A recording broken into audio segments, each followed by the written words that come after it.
When I started in sales over 20 years ago, I was taught to overcome the objection, because the logic behind this awful selling technique was if you overcome the objection, get a no, it gets you closer to a yes.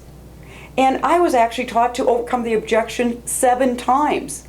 That's obnoxious selling behavior. It didn't work back then, and it doesn't work today. And it's because of psychology and physiology. Here's a hypothetical situation. Salesperson's meeting with a prospect and they pull the overcoming objection technique, and it sounds like, so Miss Prospect, if we could do X, Y, and Z, would you agree to move forward? Now at this point, you've just put that prospect into fight or flight mode. The big close is coming. They feel like they have no option. And instead, she says, let me think it over. And you are on your way to the infamous chase mode.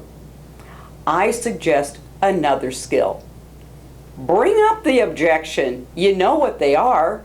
And the reality is 50% of your prospects aren't going to bring up the objection because they're conflict avoidant.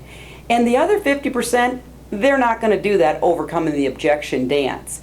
And what happens is they have a conversation about the objection after you leave the meeting, and you're not there to facilitate that dialogue.